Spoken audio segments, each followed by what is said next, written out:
Okay, welcome to the next session. Today we'll be talking about something that has become very popular of late, and a lot of research is going on, a lot of interest is going on in this area. The topic is called BaseNet. So it's a Bayes network. What it is a network of belief. It's also known some places as belief net. So what does it represent? It represents our belief of the world. For example, in this scenario, I can say this may be node A, this may be node B, this may be node C. So it's a visual representation that nothing influences A, so nothing here, nothing influences B. C is a node, binary node. Binary means base. It could be binary or multi-class. It could be 0 or 1. But the state of C is influenced by the state of B and state of A. So, for example, we have to take A, B, and then we have to say C. So we can say, well, what happens? All of these are binary. Assume all of these are binary. So we have to say what happens when A is 0, B is 0. C has two parents, A and B. So what happens when A is 0, B is 0? Maybe we can say this is 0. 0, 1, 1, 0, 1, 1. So there are two parents and the parents influence the child. Similarly, I could have a node D. Now D is influenced only by C. So you could have some sort of a belief here, C, D. C could be 0 and D could be something. Sometimes we also write the probability of D. So probability of D and probability of not D.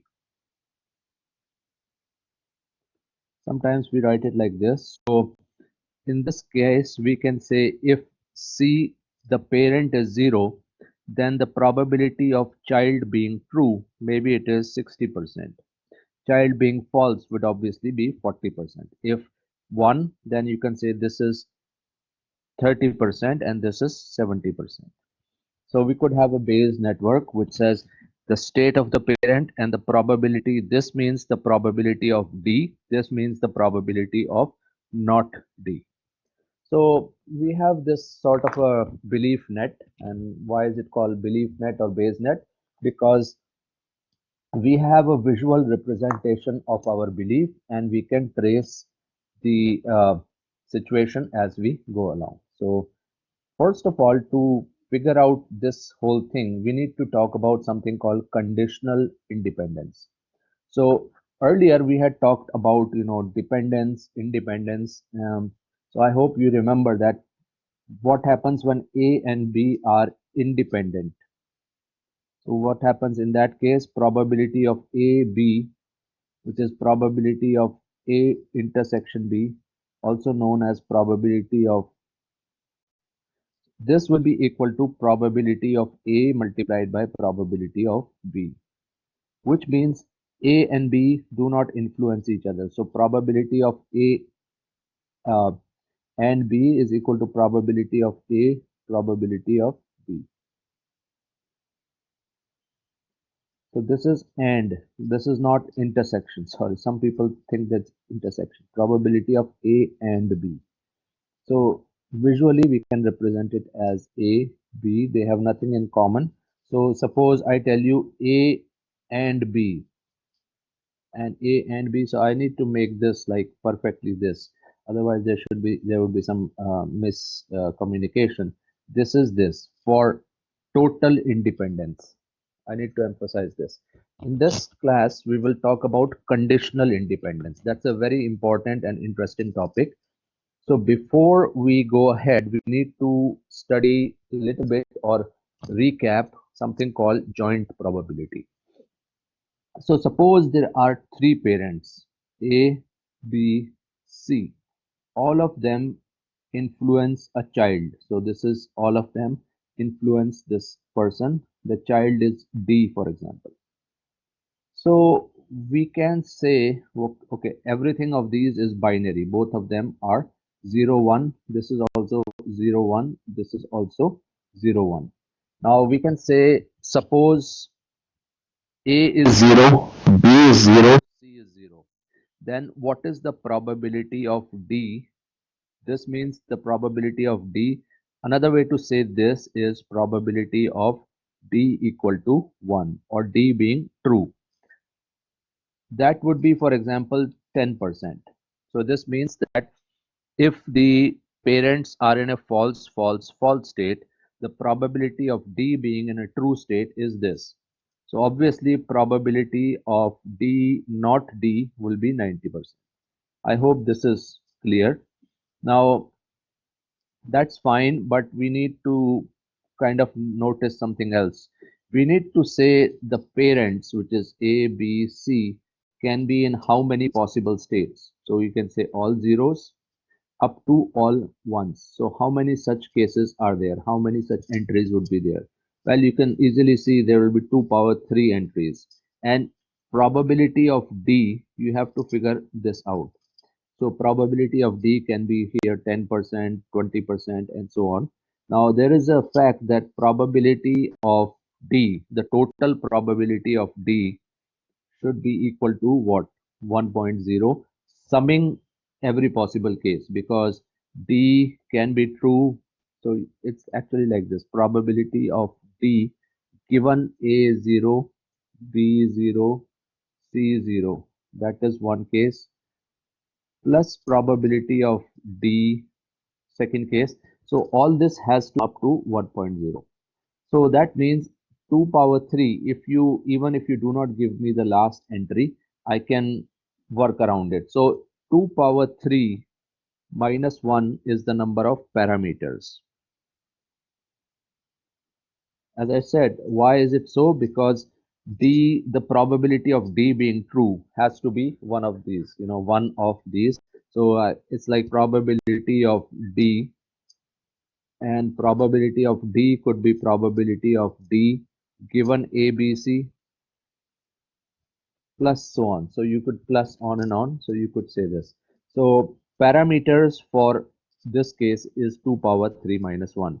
If you have n parents, so this one would have maybe n parents.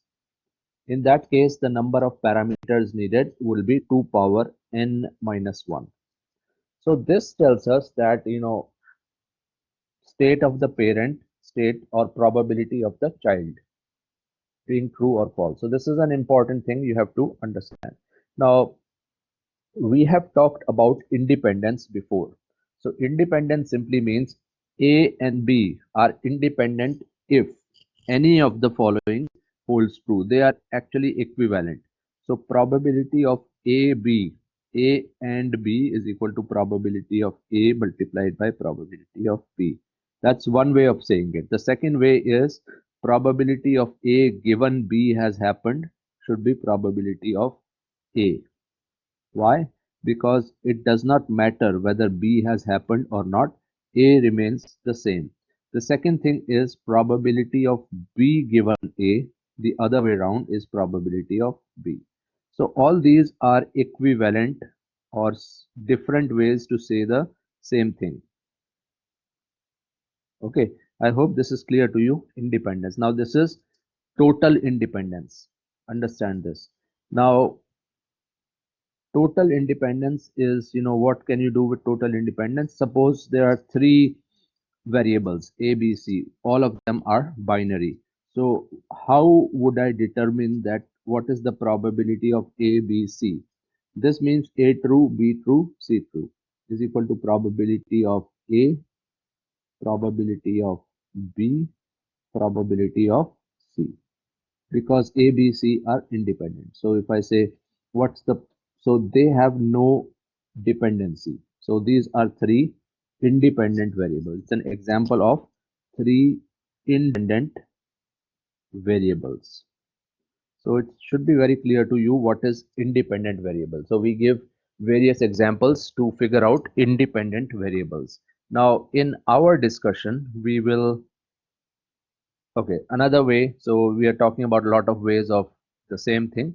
So that's another way of saying it. So we are still talking about independence in the, we are going forward. So this means probability of joint probability of C1, C2 all the way up to Cn, that is equal to probability of C1 multiplied by probability of C2, and so on. Now, what this slide is telling you that if for this case, how many parameters are needed? So if I say probability of, so this is C1 and this is probability. So if I tell you probability of C1 being true or C1 being false is 80%, you can immediately figure this out. Similarly, 2, 3, 4. So the question is how many parameters are needed for this? How many for this? All the way up to this. One for both of them. So total parameters are n. Now, how does this contrast? Suppose the C1 to Cn would be dependent on each other. They would all be dependent on each other. So C1 influences C2 influences Cn. So in that case, like we said, the whole thing, which is how many parameters would be needed if total dependence, the parameter needed would be 2 power n minus 1. And dependence, and this is independence. I hope I'm making sense to you. So if you have n variables, C1 to Cn, there can be two cases. Well, two extreme cases, I would say. One case is case one, all of them dependent on each other. Second case, I would say second extreme case, all of them independent of each other. There are two extreme cases. Now, somebody could sit and argue that what happens if C1, C2, C3 depend on each other, but C4 is independent of the rest. Similarly, C5 may depend on C4. So we could have such a situation in life where there are two extremes, complete dependence, complete independence. But in real life, you have something between them. So neither one completely nor the other completely. So what we're going to do is we're going to look into intermediate conditions. So I hope you realize there are two extreme cases we talked about, and there are cases in the middle also. Okay, so let's talk about cases in the middle. From they are neither completely dependent nor completely independent. So we define something called conditional independence, not total independence. So conditional independence is, suppose there are A and B. I claim that A and B are not totally independent. That is my claim. This is my claim that they are not totally independent. And they are not totally dependent also. So what do I mean by that? So I mean that probability of, suppose I mean another thing. I mean that A and B are conditionally independent given C.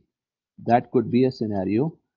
It could be a very interesting scenario given C, A and B are conditionally independent. For example, just made up example, this is C, this is A, this is B. C may be the parent and A and B might be two children. So C gives money to A, C gives money to B. That means A and B do not depend on each other. So given C, A and B are independent. The parent supplies both of them with the money. Now suppose the parent is gone, we don't have the parent, then A and B might be dependent on each other. So given somebody else, A and B are conditionally independent. So conditionally independent would mean that in the presence of C, they do not depend on each other. So what is another way of saying that? That is probability of AB given C is equal to probability of A given C, probability of B given C. So the joint probability given C is this. Another way to say that is the same way probability of A given B C is equal to probability of A given C, because in the presence of C, A doesn't need B. Similarly, the third way or another way of saying the same thing is probability of B given AC is equal to probability of B given C. So that is the whole thing summarized. These are three things which mean the same idea. And the way we write it is as follows. A, you might see in textbooks written as this. A and B are conditionally independent given C. So what we have done is we have, established the framework of our analysis. Three cases: complete independence, complete dependence, and conditional independence between certain variables.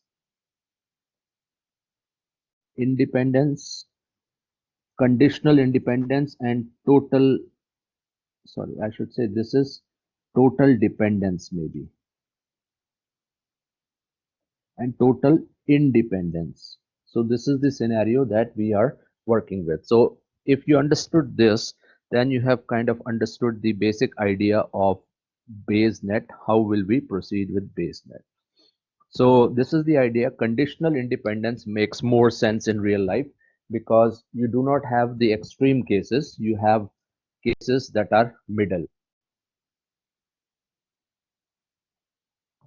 So if you understood this, this topic is going to be very simple. So suppose this is my belief. We come to the network now. Bayes network. This is my belief network. Bayes network is also known as belief network. What do I need? What do I mean by that is B depends on A. So given A, B does not need anybody else. Now B influences C and D. So given B, C does not depend on D. So another way to say that, I could say probability of C D given B is equal to probability of C given B multiplied by probability of D given B. That's what this means. So C and D are conditionally independent given B. Now there are partial dependencies here, so I need to construct a graph. So let's look at this scenario. A influences B.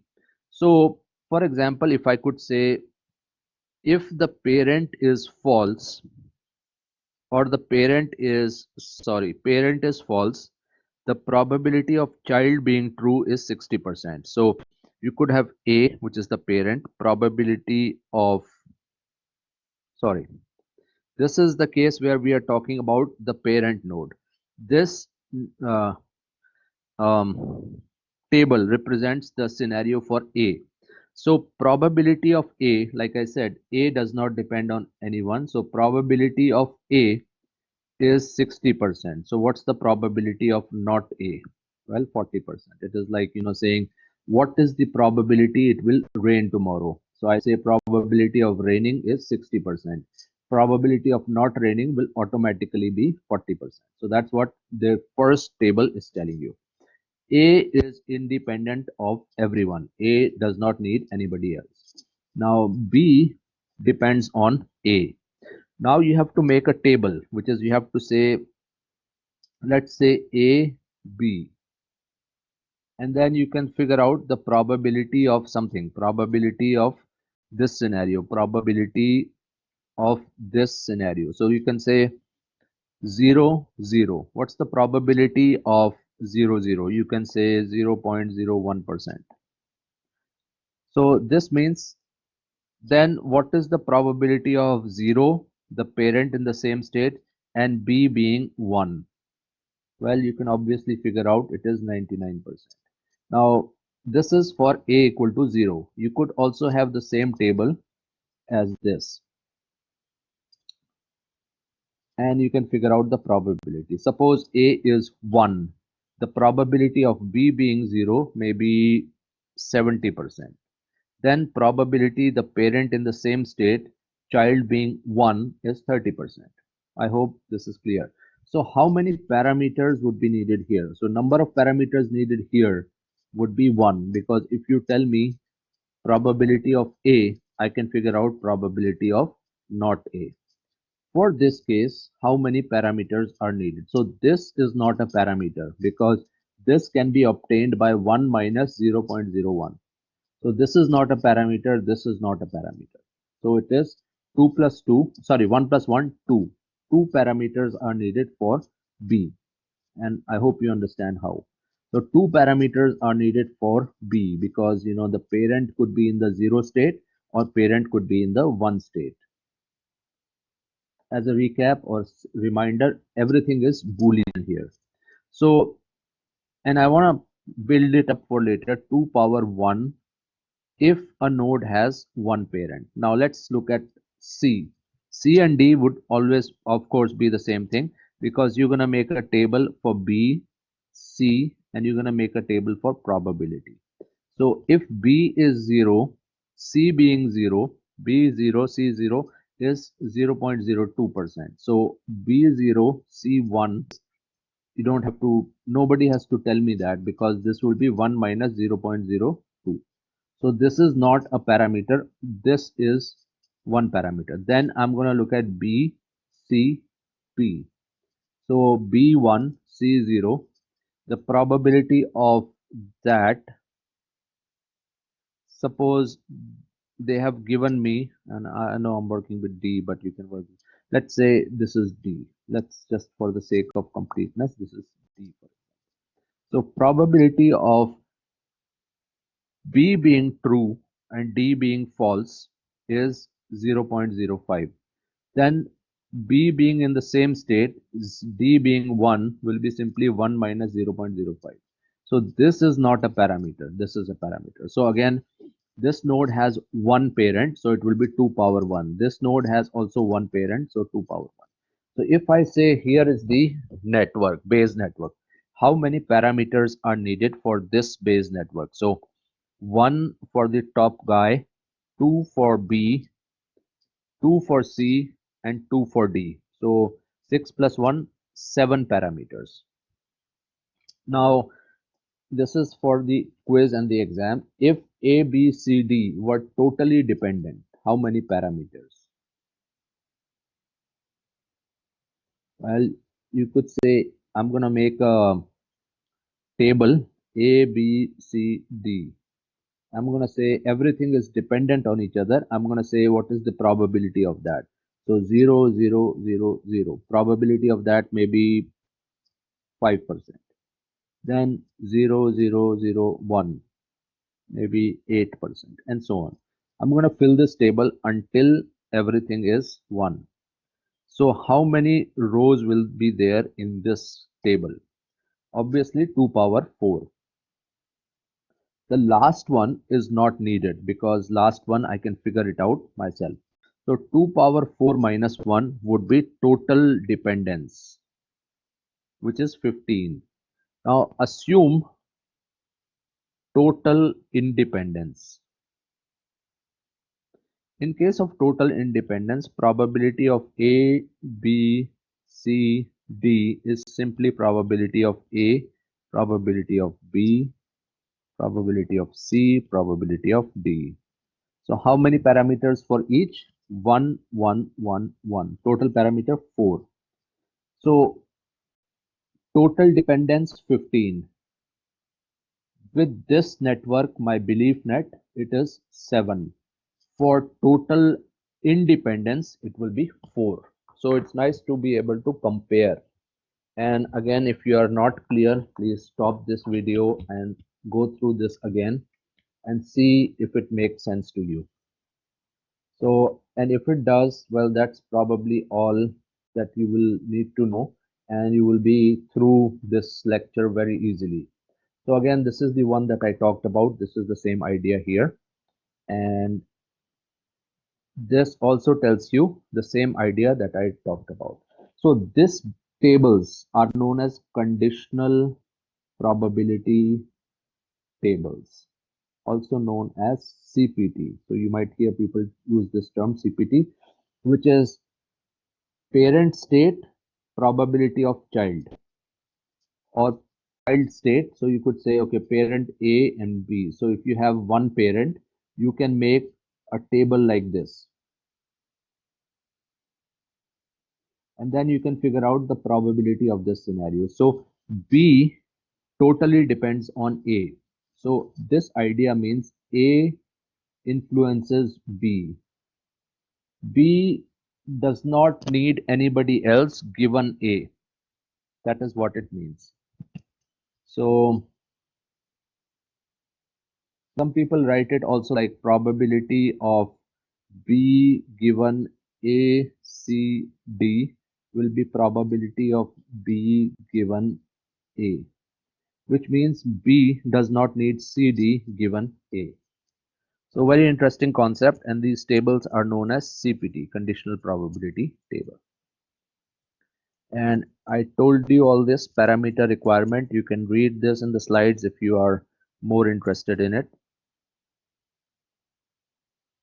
So another condition, or the Markov condition for a network, says this, that given the parents of X, so given parents of this one, X is independent or conditionally independent of its non-descendant. So what I mean by that is X given P1, P2 is it does not need C1 and C2. Sorry, does not need ND1 and ND2. But we have kept something private, which is, does C1 and C2 influence X? Maybe. We haven't said anything here. So if you have a node X, it has two parents like this. So parents are enough to find out everything about the child, or parents influence the child X. So now if X itself has two children, C1, C2, I'm not making any claim that C1 could influence X or C2 could influence X. It may or may not. But I know that if there is some non-dependent, not ND, ND1, ND2, then I can say it will not influence X because there is no arrow. Whenever there is an arrow, it means dependence. The arrow could be up or down. So children affect parent and parents affect child. So that's something independent, interesting to study. The first order property is this, which is given immediate parents. So given immediate parents like this, P1, P2, X is independent of its non-descendant. So this is in the quiz also, one of the statements of the quiz. So please pay attention. Now this also, the way we approach this can also be written as this. So with the above fact in mind, if I tell you what is the joint probability of x1 to xn, so you can say, well, x1 is totally dependent on the parent, on its parent. So I can say probability of x1 given the parents of x1 multiplied by probability of x2 given parents of x2. So what this means is, if I want to find joint probability, um, well, if they were totally independent, I would say x1, x2 up to xn. But this is not the scenario. This is the scenario in which I can say given parents, x1 does not need anybody else, multiplied by p of xn given the parents of xn. So that is known as conditional probability or joint probability under a conditional scenario. I hope this is making sense to you. If you have any questions, let me know, but it should be pretty obvious. But we are throwing one concept after the other to you, but believe me, it has application. So we are not just throwing concepts after concepts at you. They have certain application. Let me make sure that this is being recorded. Sometimes I go through the whole lecture and turns out it's not being recorded. Okay, this is being recorded. So we have this conditional probability given a joint probability given the conditional scenario. Okay, now enough of theory. I can say, so this is an interesting thing that we can break it up into simpler parts. So if I ask you, given this network, what is the probability of A, B, C, D? What does that mean? That means probability, I mean, inherently, this means probability of A1, B1, C1, D1. So we write it A, B, C. If I wanted to figure out probability of false for all of them, so I would write this. This means not A, not B, not C, not D. So this is everything is true. You can break this joint probability like this. Probability of A given parents of A.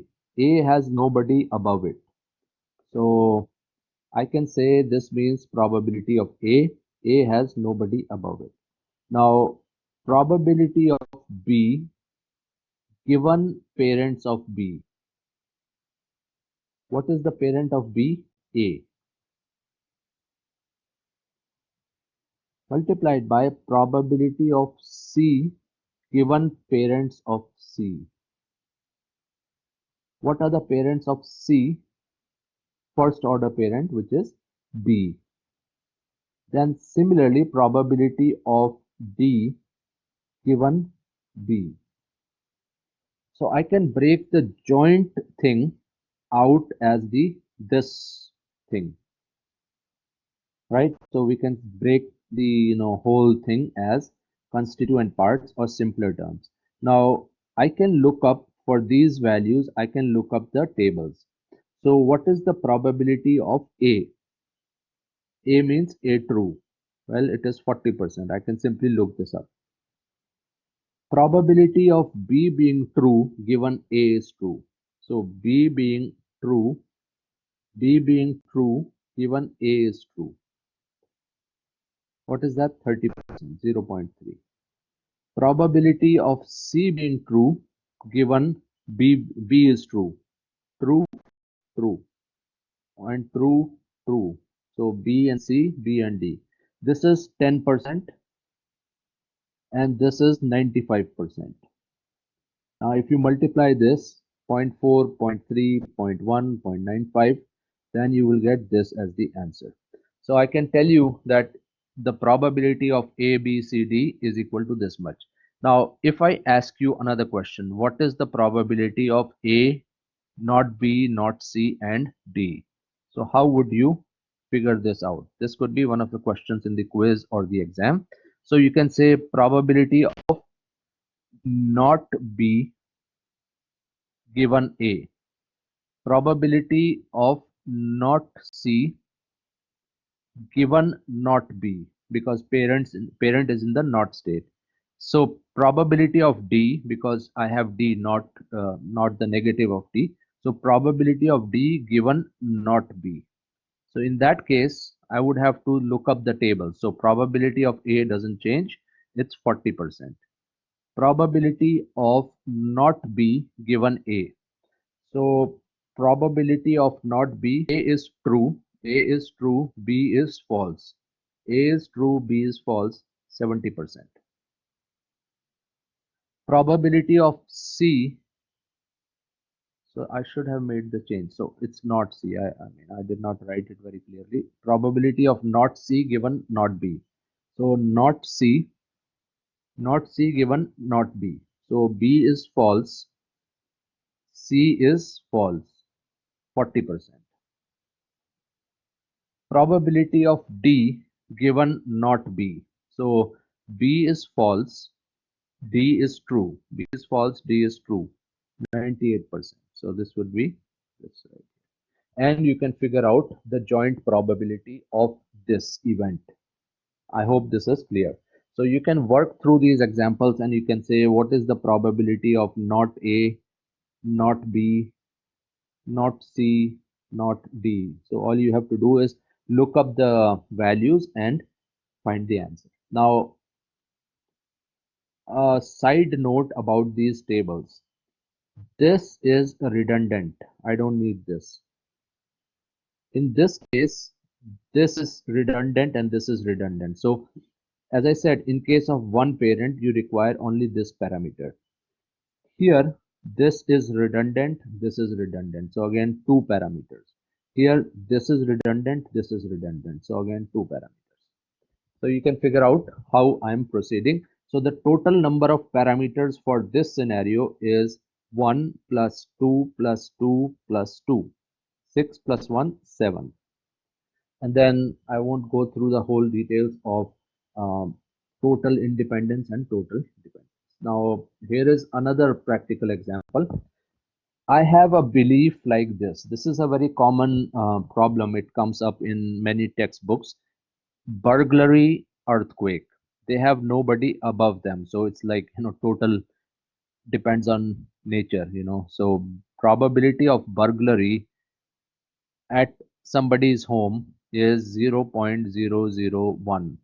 So this is B and this is P of that. So or somebody could write, like if you're looking at previous one, so you could say probability of B and you can say B being 1 is this much, B being 0 will be 0.999. Now similarly in this case you can say E and probability. So E is 1, the probability is 0.002. E is 0, will obviously 0.998. So you can proceed like this. And for the alarm, you have to do something for the alarm. It's a new fact for us. So burglary, earthquake, alarm. So and then P. So I could say 000. What is P? So you would have to say, okay, um, B false, E false, and A true is this much. So I'm given this value 0.001. I'm given this one. So this will be 0.999. I didn't have much space. Now I can say, so one of these is redundant. Now I can say probability of 010. Can you look that up? So this means B false, E true. B false or B false, yeah, B false, E true. The probability of that is 29%. Then what is the probability of 0, 1 and 1? That will be 71%. So one out of these two is redundant. So similarly, I could say there will be 8 such entries. Out of 8, half will be redundant. So I will have 4 entries in the table like this. So if a node has 2 parents, it will be 2 power 2 parameters. So, and this and the rest should be clear to you. Now, how many parameters are needed in this diagram? So in this diagram, let us see. If you tell me probability of true, I'll need 1, 1. Because if probability of B is this much, so probability of not B, you can figure that out. I don't have to tell you that. 4 here because 2 power 2, 2 power 1 plus 2 power 1. Or somebody is really, mathematical thing, you could say 2 power 0, 2 power 0. So 1, 1, 4, I can also write it 2 power 2 or 4 and 2 and 2. So 2 at the top, 4, 6 and 4, 10. 10 parameters are needed for this scenario. Now if total dependence, which is everything was totally dependent, so you would need 2 power 5 minus 1. 1, 2, 3, 4, 5, 2 power 5 minus 1. Obviously this is total dependence. Then there is the case of total independence, and that will be simply 5 parameters. So I hope this is very clear to you and how we use BaseNet to figure these situations out. Now here is an interesting question, and I hope you are able to get this. This is my belief. I'm asking you, what is the probability of J, M, A, not B, not E? So how would you put this into words? Is there is neither burglary nor earthquake, but my alarm goes off and John calls me and Mary calls me. This is the joint probability. This is, if you want to write it in plain sentences, you would say this. What's the probability of this scenario? Now, how would you break this down? So I would say this, I can break it down as probability of not B, probability of not E, because they have nothing in front of them or above them. And probability of A depends on B and E. So A given not B, not E. Okay.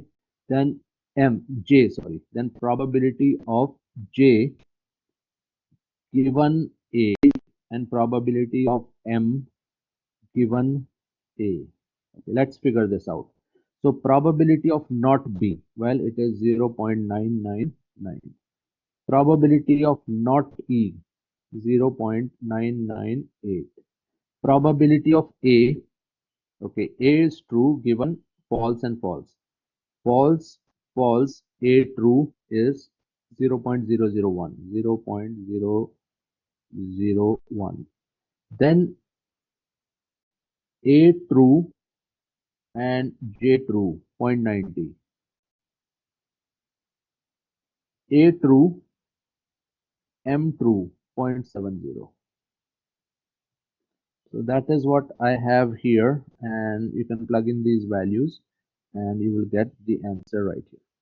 Similarly, another classic example, which is this: smoking causes cough, flu causes cough, or you can say COVID-19 causes cough, and flu causes fever. So this is the scenario. Now, what is the joint probability of cough, fever, fever, cough true, fever true, flu true, and smoke not smoke? So what is this probability? Now I would leave that up to you to figure this out, but since it's very fun, I'm gonna do one of these starting points. Probability of not S multiplied by probability of flu. Flu is true, by the way, so flu is true. Then both of them influence cough. So probability of cough given true and true scenarios. So given, sorry, true and false, because smoking. So not S and flu. This is cough, but the parent is in a false and true state. Similarly, probability of fever given the parents, sorry, probability of fever. So fever only depends on flu. So probability of fever given flu. Now, how would you figure that out? Probability of not smoking is this much. Probability of flu is this much, and then you can figure it out. So it should be very easy. And once you get the hang of this, it should be very easy. So to break something down, you only have to say probability of each given the parents of each. So you can figure this out pretty easily. And okay, that's clear. Now, in general, so we have been making queries like this. We have been saying, okay, this. We have asked you, which is probability of a scenario and the answer to that. So scenario could be burglary, earthquake, alarm, John, Mary. So I'm giving you various scenarios, which is what is this scenario, and you figure out the probability of this scenario. So we have been doing this type of work. Let us see what type of queries can you run on a network. So in general, we will have a scenario like this. We will say probability of something, which is I'm going to call that query, given evidence. That is what we will have in general. So we will say, what is the probability of something, which is, I can say, what is the probability of pneumonia being true given the evidence. What is evidence? Is whatever you have. Fever is true, has cough is true. So given this evidence, what is the probability of pneumonia being true? So that is in general thing. You don't have, this is the whole scenario, that given this scenario, what's the probability? In this case, I'm asking you, the question is probability of pneumonia given fever and given cough. So you have to figure that out. I do not have information about this or information about this. So in partial information, in case you have partial information, I want you to give me the answer. As I said, I do not know the state of this. So you have the partial knowledge and give me the probability of pneumonia. Now, you could be asked, no, so we will classify actually what kind of questions you might be asked on a BaseNet. But right now we are simply, looking at various examples. One more example, and then we'll go into, classes of questions or classes of queries that you can put. Now, here is one more interesting scenario. So there is a train, and train causes A to be late or B to be late. So if train is late, then A gets late and B gets late. But A and B have nothing to do with each other if I know the state of train. So if I know that train is late, I can figure out the probability of A being late and B being late individually. If I do not know the state of this, then I do not cannot say if these two are independent or dependent. So let's look at a scenario. I'm asking you, what is the probability that A is late or probability of A late? Well, you say to me that, okay, what information do I have about T? So I say I do not know anything about T. I'm simply asking you, what is the probability of A being late? So you would say, okay, somebody can say not information available. But I claim that you can figure probability of A out. So how? Well, if you can make a diagram like this, then you will have A and you will have T, for example, and you can say that this is A. You can say probability of A without any knowledge about T. So you can say probability of A and T plus probability of A and not T.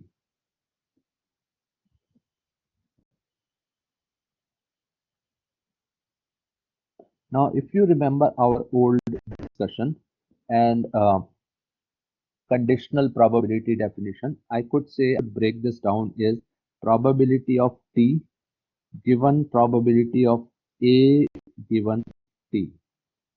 plus the second thing is I could break it down into probability of not t multiplied by probability of A given not t.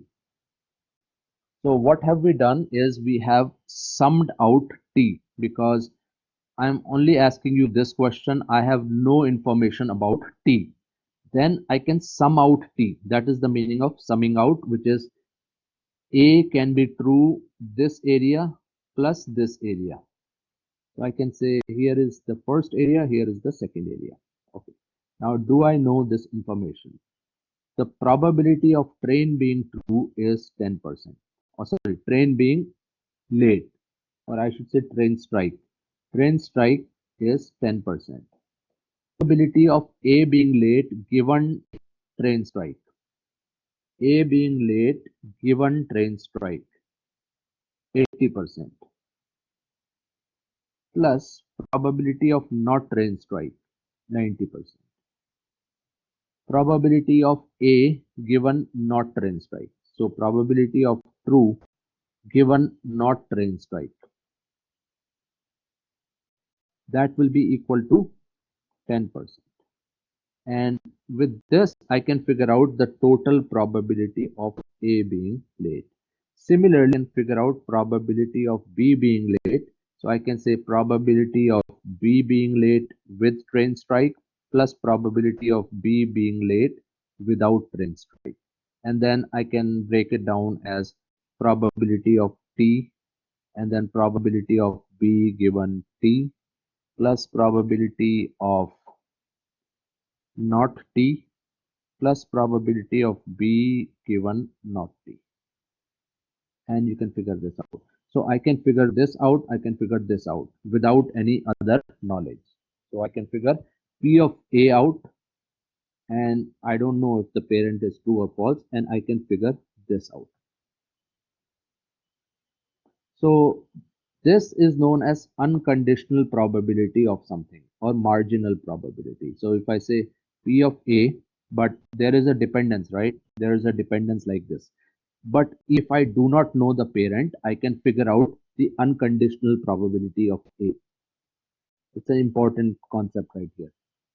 Yes, you should remember that although the state of the parent influences that of the child, train influences child.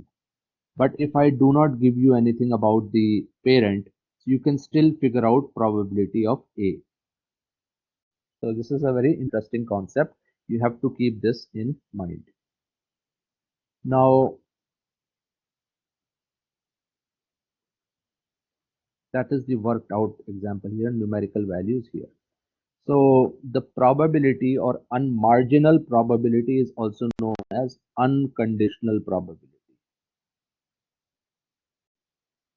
Unconditional probability of A and B is given to you. So pretty easy to figure that out. Now, here is the deal. No knowledge about the parent. I have no knowledge about the parent. Case 1. Case 2 is very simple. You have knowledge about the parent. So I know that T is true. And if I ask you probability of A given T, you can look that up. Probability of B given T, it's very simple to look it up. So, it's very simple. You can look up the table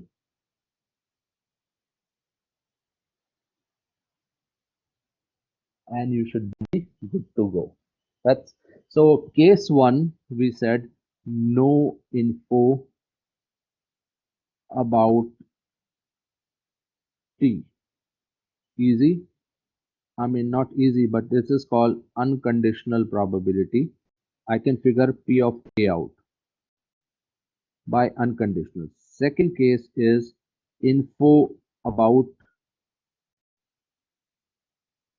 T available.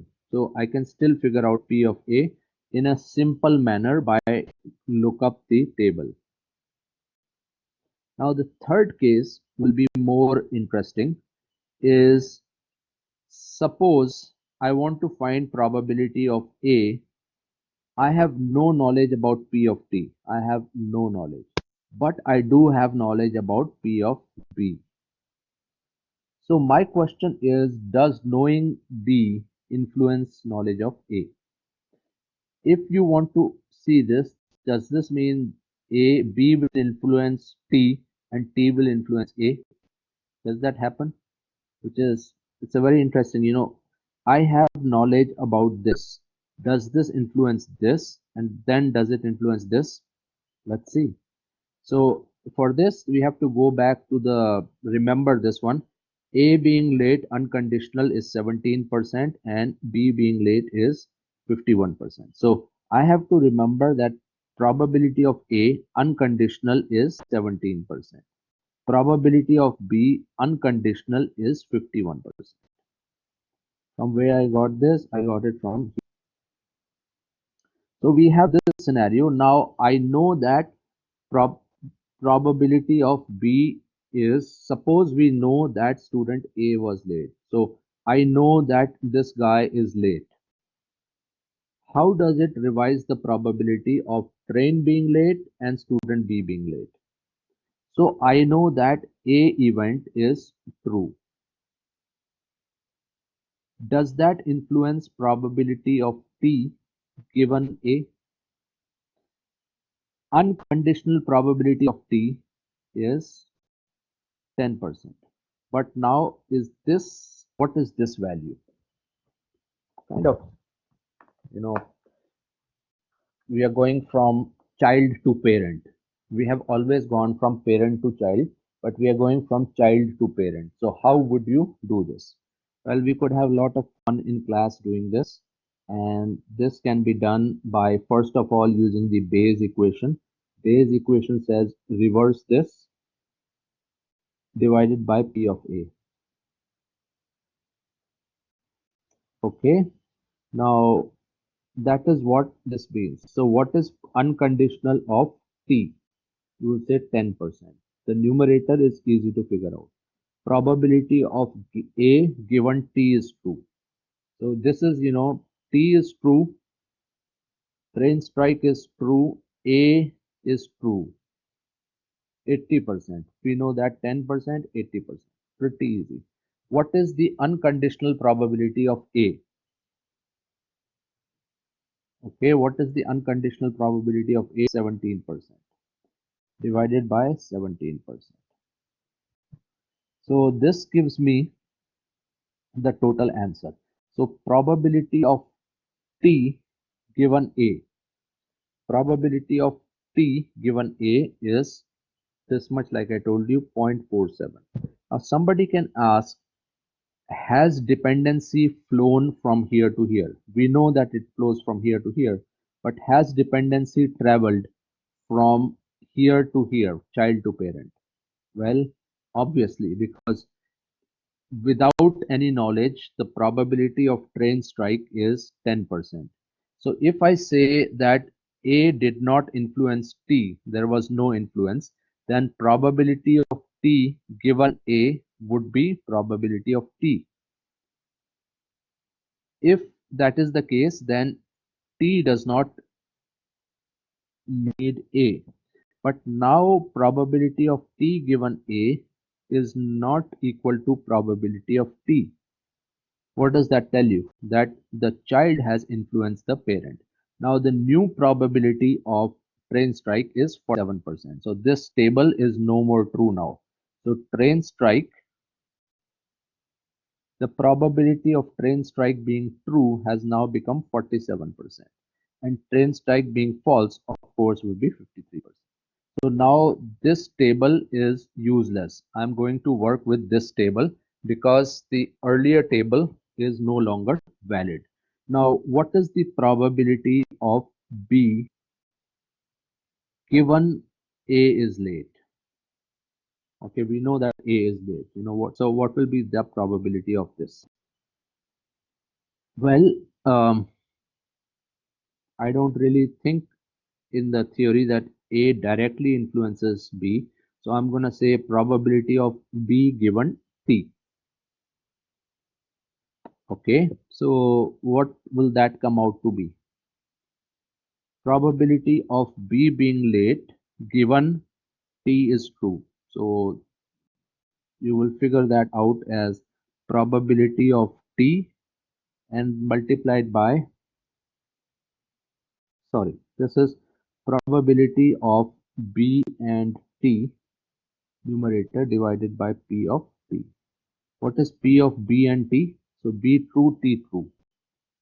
So we can see the next slide. If you go down this next slide, you will see that, as I said, the new table is there. So probability of student B being late. Sorry.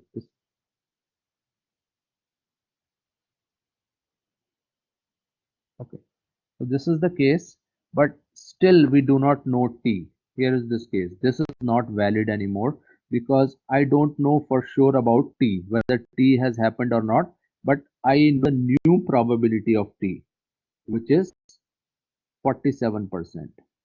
So, but the idea remains the same. Probability of B. So B could be late with the train strike,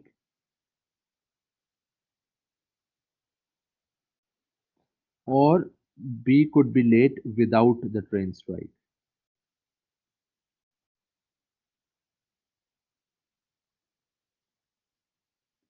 So what is the P of T now? Well, P of T is 47%.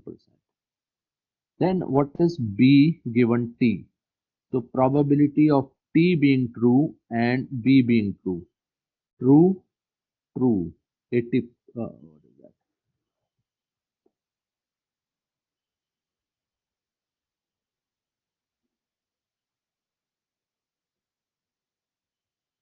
60%. Sometimes I have trouble looking it up. Plus probability of not T. Not T is 53%. And given not T, what is the probability of B? So given not T, so T is false, given B true. So 50% here.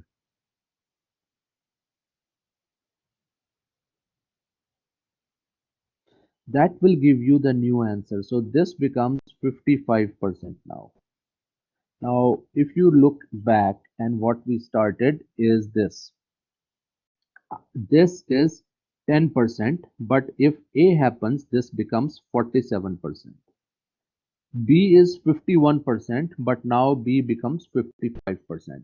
Another way to say that is this was the scenario T, A, B. So we knew for sure that dependency goes this way. Dependency goes this way from parent to child. We know that for sure. Now the question was, does dependency flow from here to here? The answer is yes. Does dependency flow from here to here? Answer is yes. And suppose P is not, T is not known. Does dependency flow from here to here? Answer is yes. Because T is unknown. So probability of B changes if we know probability of A. It is an indirect way. It's not a direct way of influencing. So you cannot say A influences B directly, but it influences B through T. Now you can, I'm giving you various practice questions. You can be told what is the probability of cough given the person is smoking. So you can say what is the probability of cough given the person is smoking. Well, that is interesting one because you have to sum out. Also, sum out can mean marginalize. You marginalize whatever you do not know. So what do you not know? P and smoking. No, you don't know P and temperature. Sorry. You do not know P and temperature. So how would you proceed with this? Well, P of C given S. So I will have to put a double summation. So I would have to say probability of,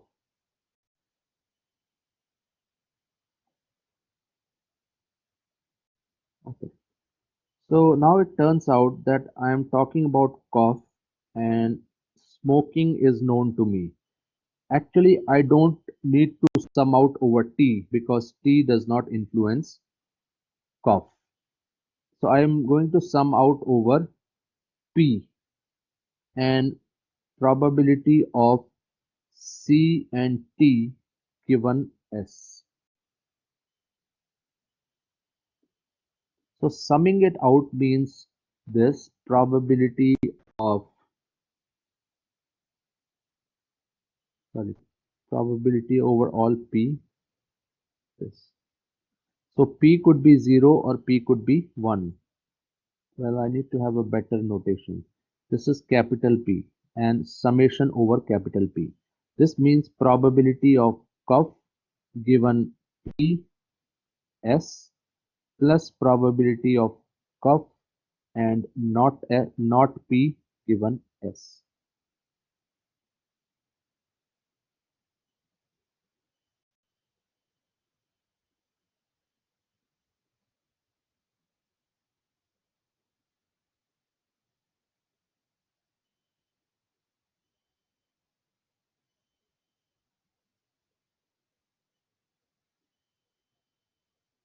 Okay, this is what I had here.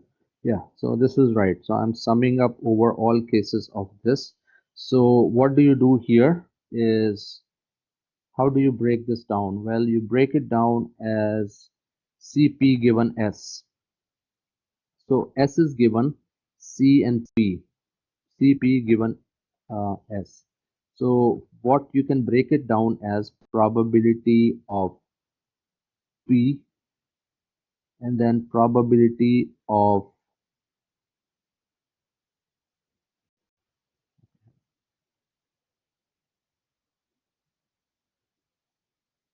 P and then probability of C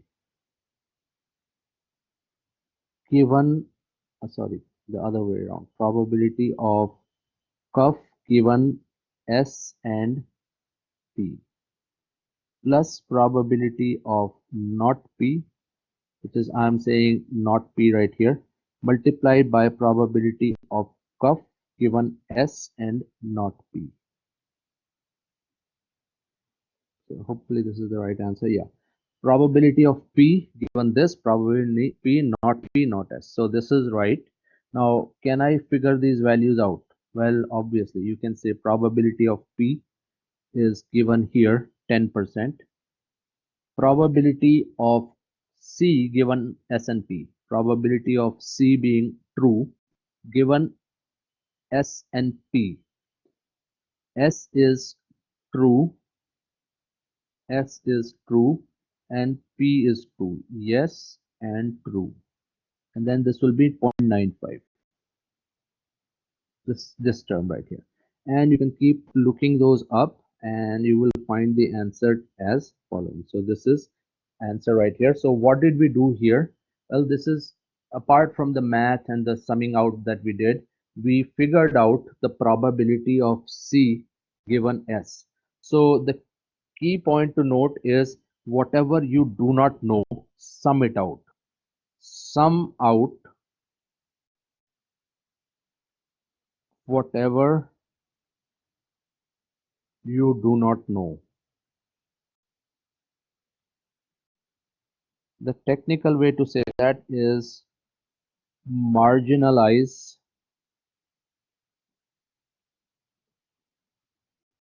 over whatever you do not know.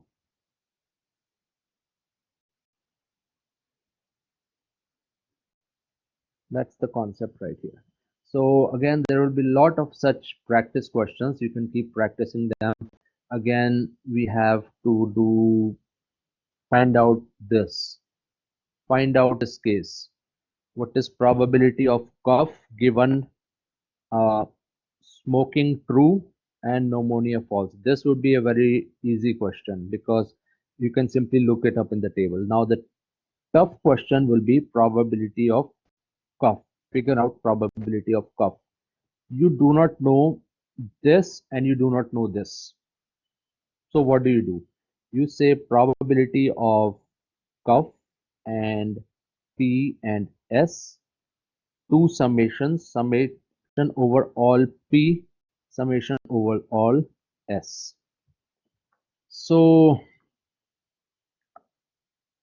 you can break this up into four terms. Like, I'm just going to give you the starting point and then you can proceed further. This summation, when you open it up, it would give you cases like not C, not P, and S.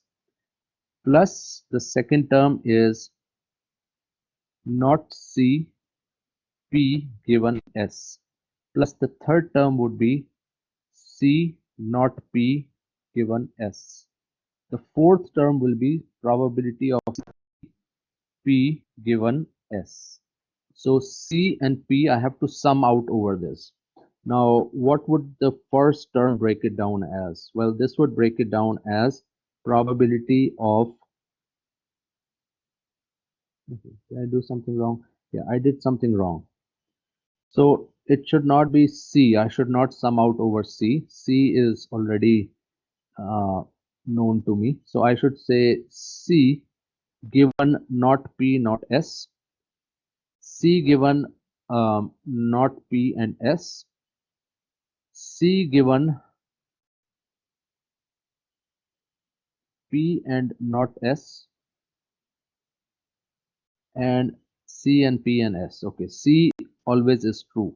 So let's the first term. Well, let's look at the first terms. This term means probability of not P multiplied by probability of not C, sorry, not S, this term and this term, multiplied by probability of C given not P and not S. This is just the first term. I'm breaking it down. So probability of not P not S, which is equal to 9, and not S would be equal to 0.8. The third term, this term right here, is probability of cuff given false state. So probability of cuff given false state, 0.05. So for figuring this out, you have to sum four terms, which is you have to sum out over P and S. Sum out what you do not know, and that will be the answer. That will give you the answer. Similarly, there are practice questions. You can work through more practice questions. I highly encourage you to work over more practice questions. So this is the first part of BaseNet. I'm going to stop here for the first part, and then I'm going to see you in the second part.